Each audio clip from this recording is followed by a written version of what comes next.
Good afternoon, good morning, wherever you are. Welcome to Shipman and Shipman at the Movie. Hey y'all, this is Miss Shipman. And this is Terrence Shipman. Welcome. We are doing our famous Oscar predictions for 2021. Okay, we watched most of the movies, and we're just going to kind of jump in here, and we're going to start off with actor in a leading role. The option was Riz Ahmed, Sound of Music, Chadwick Boseman, Ma Rainey's Black Bottom, Anthony Hopkins in The Father, Gary Oldman in Mank, and Stephen Yeun in Minari.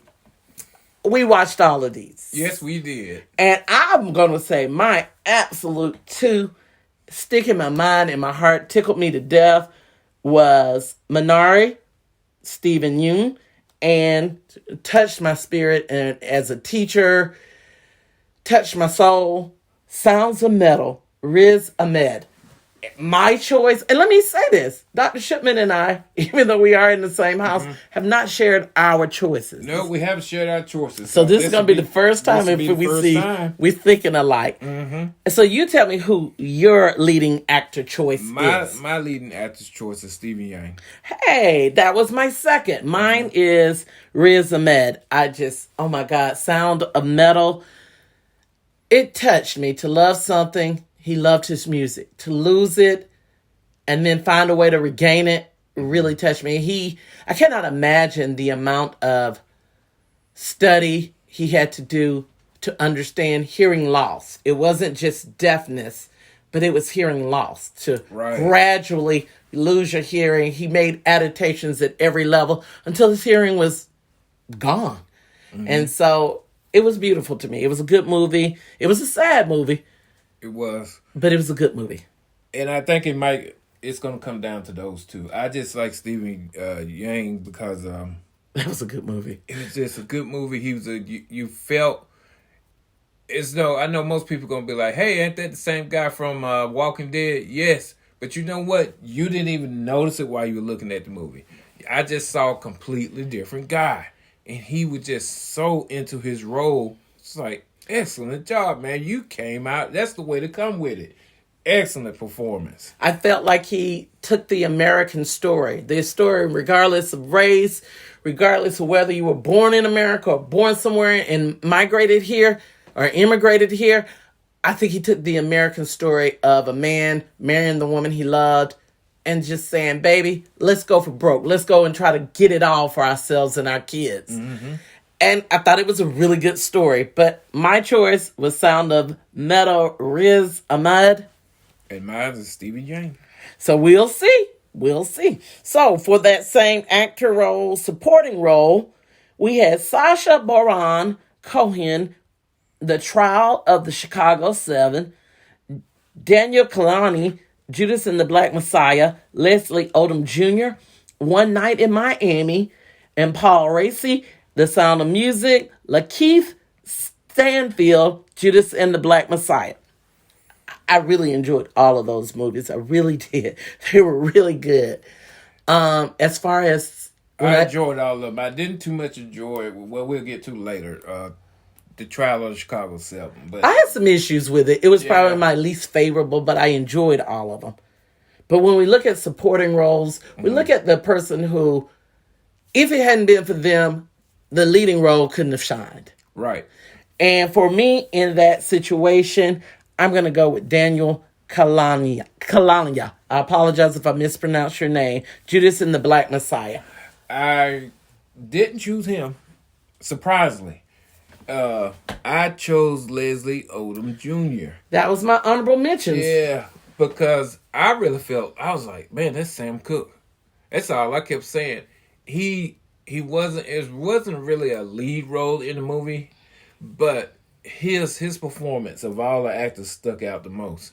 And he sung in the movie. Yeah, he did. He did a great job with that. He was my honorable mention. I'm not gonna. That was a great movie. He did a great job. I can go with that, even though mine was Daniel Kalana.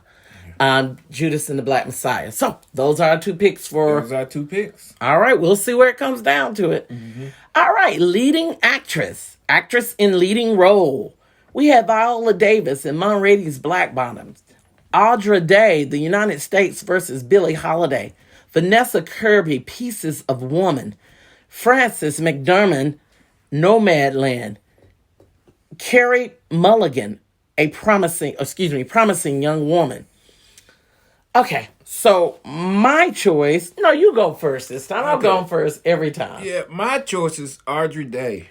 I think she blew it out the water. I do She too. was fantastic. And that was my choice too. Yeah. She went above and beyond. I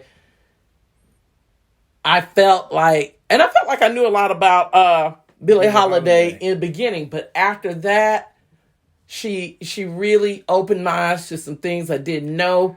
Yeah. She made the character human. Yeah. She did one of those Denzel Washington and who's the other guy? Ray. Oh, Jamie Foxx performance. I hate to compare her to them, but it was one of performances when you look at them and you forget that person. You see who they're performing. When you remember, and every time you see Ray on TV, you don't think Jamie Foxx. You just think Ray Charles. Right. You remember the picture you get in your head changes a little bit. It changes every time you see Denzel Washington and Malcolm X. You just see Malcolm X. That's when I saw this movie. I saw Billie Holiday, and that was it. It was a good movie. And again, the supporting role is the person who made it come alive to you the most. And for me, going with that same thing you said, the options was Maria Bakalova, Borat's sequential movie film, Glenn Close, Hillbilly Elegy, Olivia Colman, The Father, Amanda Seyfried, Mank, Yu Jung Yang, Minari. For me, Glenn Close. I have been a Glenn Close fan for probably 3 decades now, since I was old enough to know who Glenn Close is. And this time, just like you said, I forgot it was Glenn Close. In fact, I think in the middle of the movie, I said, who is that? And you were like, Glenn Close. I was like, oh my gosh, she is playing that. I think every family, if they're honorable and honest in America, has been touched by substance abuse in some form, fashion, or manner. And I think we all have that older relative who holds the family that's falling apart together. And we know what it looks like. And Glenn Close embodied that. She really supported every other actor, actress in that movie to say, this is what it looks like. And this is who this person becomes because of drug addiction. I agree. She was my number one choice. Hey. It was very close for me, hard for me not to choose the grandmother. I can't pronounce her name. Young Jung Young. It was and Minari. Her performance was magnificent. Yes. But again, when Hillbilly Eulogy came out months ago, I watched this movie. I was like, this is one of her best performances ever. Yes. You know, she has to get nominated for an Oscar. And she did. And I really hope she gets it. It was just a great performance. So we're going to go on down to directing since we enter these real live movies. For directing of the movie Another Round, Mank, Minari, Nomadland, and A Promising Young Woman. For me, it was Minari. Minari, all right. And the reason I said was this. I looked at they had children in it. And I think to direct children is hard. You had a lot of inexperienced actors. I remember watching an interview about the grandmother. And it was a small set, small budget. It was hot in Arkansas where they filmed it. These people gave everything they had and put on and were nominated for an Oscar. They gave a lifetime performance. And I think the director of the movie, who was also the writer, he pulled this together. And I would agree. That was my choice. It was a good movie. I agree. The children, the way he directed them, we have our own grandson, and we actually could see him doing some of that stuff. Yes. It was he brought out their childlikeness and pointed out the love between a grandparent and a parent, a grandparent and a grandchild. Yeah. and how those relationships sometimes merge, collide, and how they make a family. Well, the relationship between the husband and the wife. Yes, yes. And when extended family needs you. So it was a good one, and I would agree with directing. So now we move on to original screenplay. Our choices were Judas and the Black Messiah, Minari, Promising Young Woman, Sound of Metal, and The Trial of the Chicago 7. Let's talk about what we didn't like. Which one I didn't like was Trial of Chicago 7. Can't say I didn't like it. I felt like the trailers were misleading. Yeah, trailers were really misleading. I know a lot of people, you're going to watch those trailers, you're going to be like, all right, I know what this movie... No. It was not. It's not. And you're going to sit there and you're going to watch the whole movie and you're going to be like, that's not what I was expecting. Right, and I think that was the letdown. I'm not saying that I didn't enjoy the movie, but I am saying that it was not what I expected. It was not what I wanted. Had I had known, I probably would have been a little slower to watch it. I think a lot of people would have. The second one, Promising Young Woman, didn't particularly care for it. No, I didn't. It's just... It's like we kind of seen that movie before on Lifetime. Yeah. Like we've seen this before. It wasn't a big screen kind of production. It wasn't a big screen kind of script. I did not enjoy it. But like you said, it was really more of I have nothing to do today. Let me watch this on TV and clean house at the same time. Didn't capture me, didn't hold me. Mm-hmm. The other three, Judas and the Black Messiah, Minari, and The Sound of Metal. What was your pick? I think I know at this point. My pick was actually Judas and the Black Messiah. Hey, and why? I picked it because it was about something that not everyone, that people have heard about. Everybody knew something about the Black Panthers. Even though the story was not everybody, but everybody should. Yeah. And to take that material and write it, and to give us further in depth into what was going on, what was happening, that this man was actually FBI informant, and how he went about infiltrating the Black Panthers. I think it was a wonderful chance for America to see another piece of American history. A piece that's often overlooked in the Black community, the way it was told, since it was a true story. Mm-hmm. The way it was told, I think it was a chance for non-minorities to look at it and go, wow, didn't know that all of that went on, and that our government went to such lengths to suppress and to change such a powerful organization. Mm-hmm. So I think it was something to look at. However, it was not my pick. My pick was Sound of Metal. Sound of Metal. Again, right.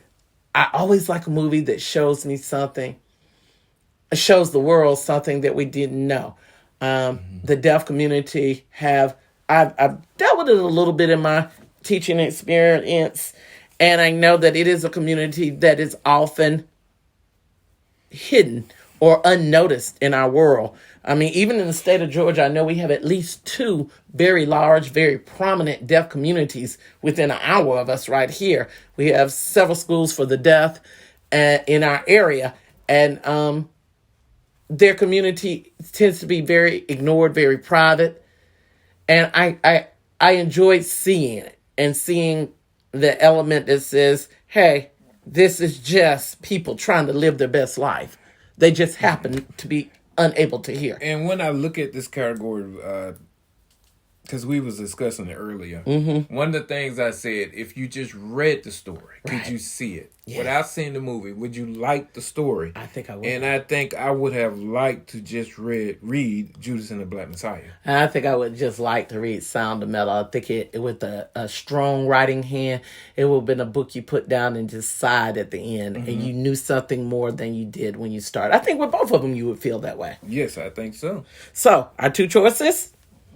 Judas and Black Messiah. Sound of Metal.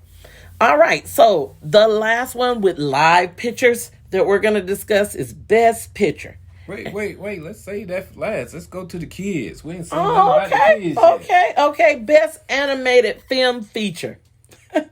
Best Animated Film Feature. We watched a lot of children's, and I'm not a fan of children's movies. My husband knows that, but I'm getting better.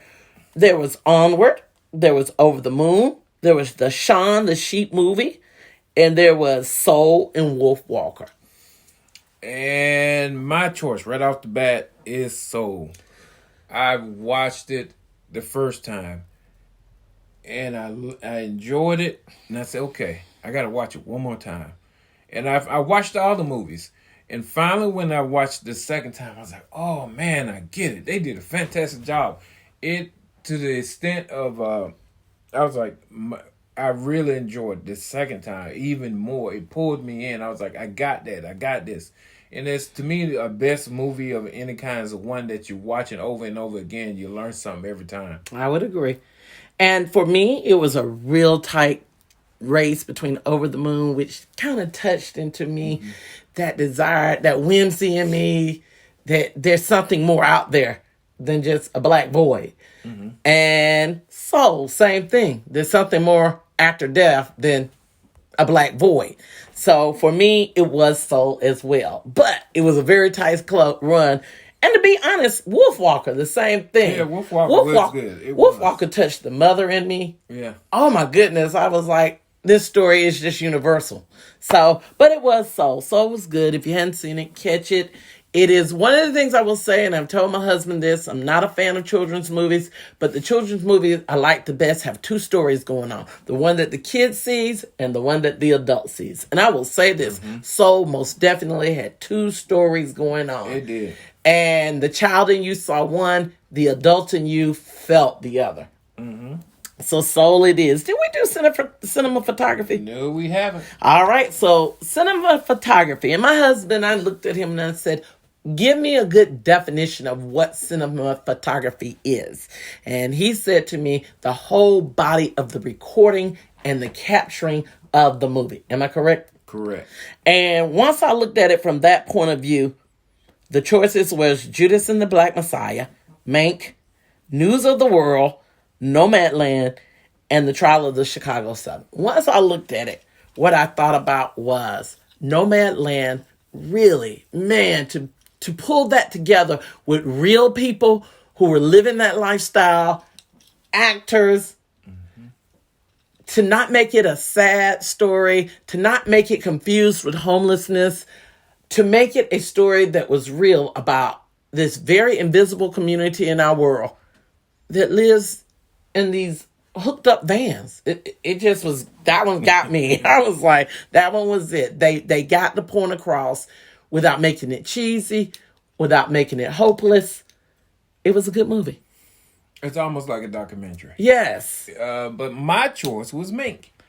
And that goes back to, I guess, from my photography background and film background. It was in black and white, number one, which made it, but they purposely, these old Hollywood movies, they showed you the glamour and the glitz of even the downsides of whole old Hollywood. And they made sure they paid attention to the costume and the light and everything because it was in black and white. So the cinematography was on point. It was just something that you see it will go down as a classic Hollywood movie shot. I'm not gonna say I too much care for it, but it was just a classic Hollywood movie that I would agree. It was a classic portrayal of old world Hollywood. Yes, it was. Was not one of my favorites. I wanted to add on this. News of the World has been mentioned in several categories, and it was a good movie.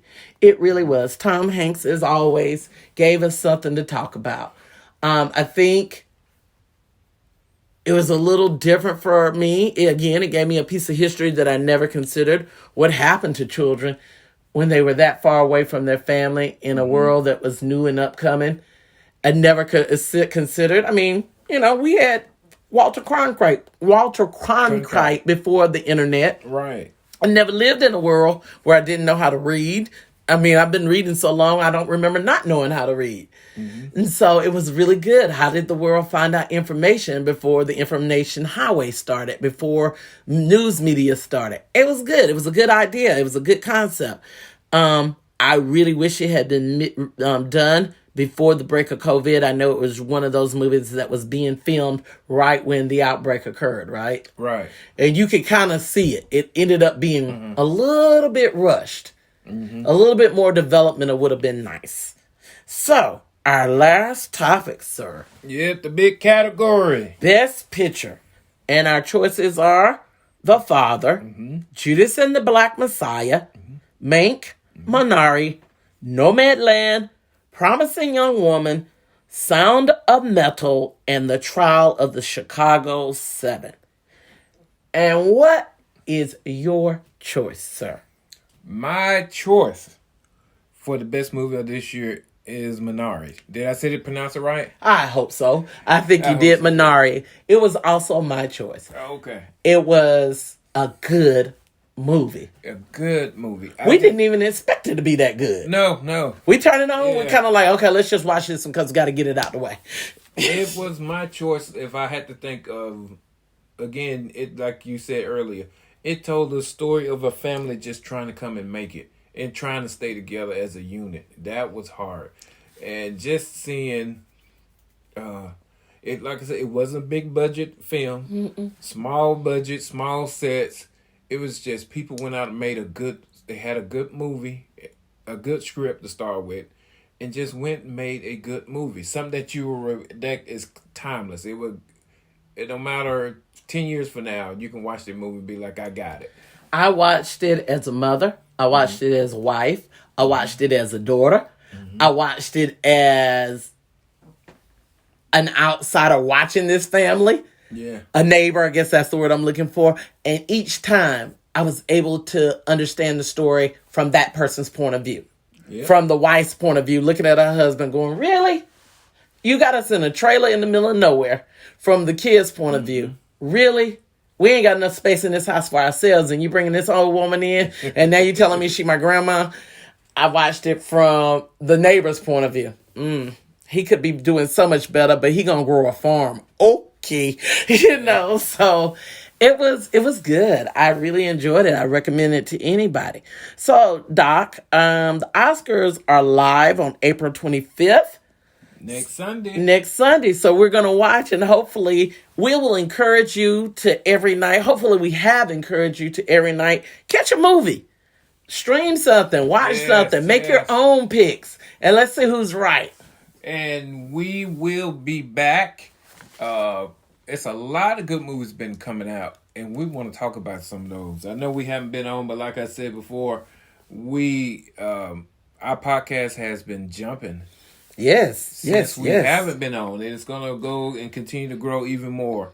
So please continue to listen to us and share with friends. Please share and like. Thumbs up.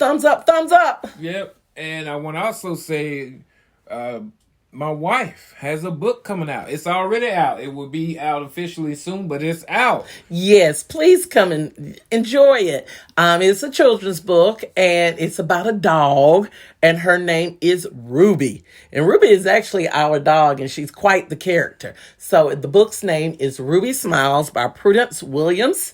So please do go look at it on Amazon, Goodreads. Yeah, and if you can hurry up, you can catch that Goodreads. It ends. We're doing a giveaway. Yes, please join the giveaway on Goodreads. Yes, and you will get an autographed copy of her book. Yes. So that's it, sir. That's it. As always, I like to end every show saying this is a different one. I want to say, hey, watch a movie and enjoy yourself. Bye, y'all.